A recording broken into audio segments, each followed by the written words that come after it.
Assalamualaikum warahmatullahi wabarakatuh. Perkenalkan, nama saya Setra Bintang Erlangga dengan NIM 2203 040038. Di sini saya akan menjelaskan makalah kecerdasan bisnis yang berjudul Implementasi Bisnis Intelijen Menggunakan Python dari Analisis Dasar hingga Pembelajaran Mesin.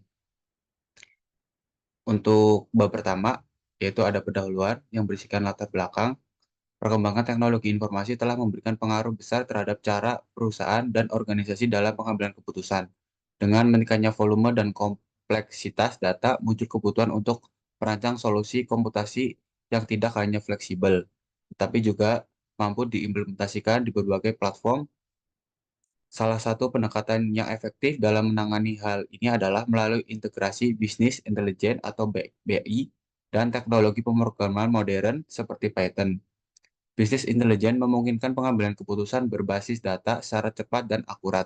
Sementara Python sebagai bahasa pemrograman populer menawarkan kemudahan dalam pengelolaan data, analisis statistik, dan implementasi model machine learning. Pendekatan lintas platform berbasis komputing ini sangat penting dalam menjawab tantangan permasalahan komputasi modern, kompleks, dan dinamis. Yang kedua ada rumusan masalah. Rumusan masalah ini mempunyai 4 poin. Yang pertama, bagaimana cara mengimplementasikan konsep bisnis intelijen menggunakan bahasa pemrograman Python. Poin kedua, metode dan pendekatan apa saja yang digunakan dalam proses analisis data hingga pembelajaran mesin, machine learning. Yang ketiga, bagaimana penerapan Python dalam membuat model analisis data seperti linear regression dan neural network. Dan yang keempat, apa saja manfaat dari penguasaan dasar Python dalam pengembangan solusi bisnis intelijen multiplatform. Nah, begitu juga ada tujuannya. Tujuannya juga mempunyai 4 poin. Yang pertama, menjelaskan konsep dasar bisnis intelijen serta pendekatan dan metode yang digunakan dalam implementasinya. Dan yang kedua, memberikan tutorial praktis penggunaan Python untuk analisis data dan pemodelan machine learning. Yang ketiga, penunjukan cara membangun solusi BI yang dapat berjalan di berbagai platform menggunakan tools Python. Yang keempat, meningkatkan pemahaman dan keterampilan dalam mengaplikasikan teknologi BI berbasis Python untuk menyelesaikan persoalan komputasi secara kompleks dan transdisipliner. Nah, untuk bab kedua ini ada business intelligence. Business intelligence adalah seperangkat teknik, teknologi, dan proses yang digunakan untuk mengubah data mentah menjadi informasi yang bermakna dan berguna untuk tujuan bisnis. Yang kedua ada pendekatan dalam BI, ada 4 poin juga. Yang pertama ada deskriptif analitik, menjelaskan apa yang terjadi berdasarkan data historis.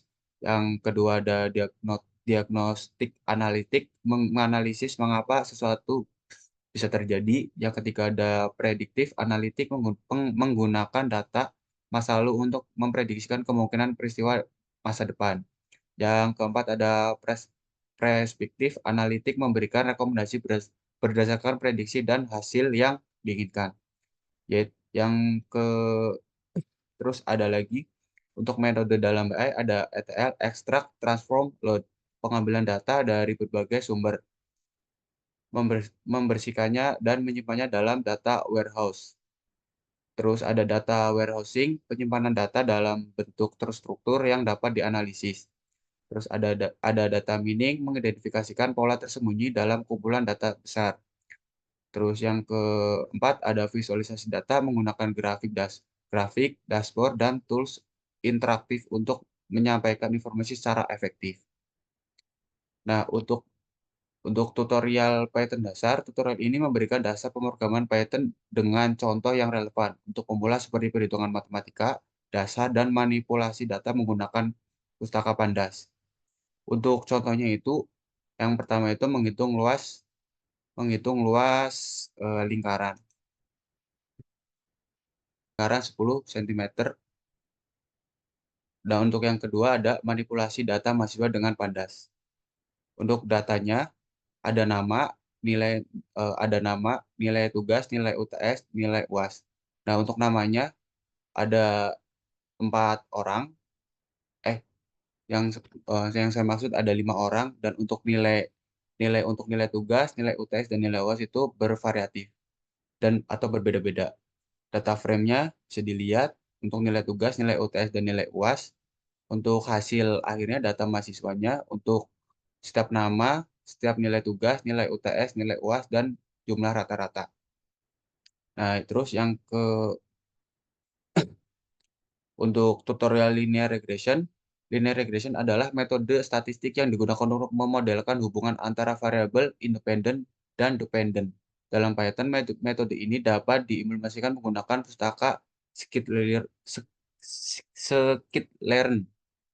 Nah, untuk contohnya ini ada prediksi nilai ujian berdasarkan jam belajar. Em, Bisa dilihat untuk data valid ada model sama ada prediksi. Untuk jam belajar NP array itu ada 1 sampai 9. Untuk nilai ujian NP array-nya itu ada 52, 57, 61, 65, 71, 75, 78, 83, dan 88. Ini ada visualisasinya, jam belajar, nilai ujian yang berwarna biru untuk label data asli. Jam belajar prediksi berwarna merah, label regresi linear. Dan ada X label jam belajar, Y label nilai ujian, titel regresi linear jam belajar versus nilai ujian. Ini untuk apa namanya data asli regresi linear dari satu dari satu dari satu sampai ke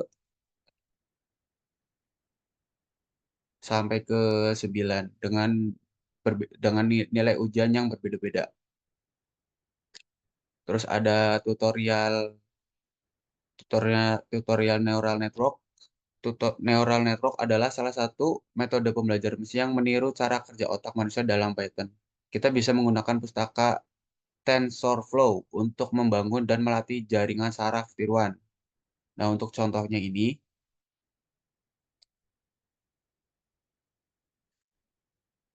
bisa dilihat untuk contohnya ini XOR Logic Dead. Untuk contoh yang telah saya berikan, ini data XOR merupakan data set klasik untuk neural network karena nonlinear tidak bisa diselesaikan dengan regresi linear. Bisa dilihat untuk hasilnya.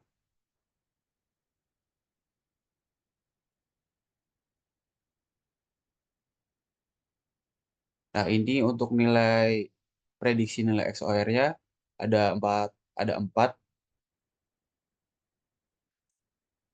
ini. Terus, nah ini untuk daftar pustakanya. Saya menggunakan referensi dari daftar pustaka yang saya satukan di makalah ini. Hah? Mau dipakai Google Drive? Kalau Google Collaborate apa ya? Iya, collaboration. Iya, Pak, collaboration. Iya. Serius? Iya. Saya mengerjakan saya mengerjakan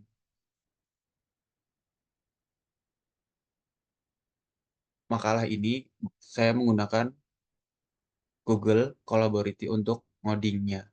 Mungkin itu saja yang bisa saya paparkan untuk makalah kali ini. Kurang lebihnya mohon maaf. Wassalamualaikum warahmatullahi wabarakatuh.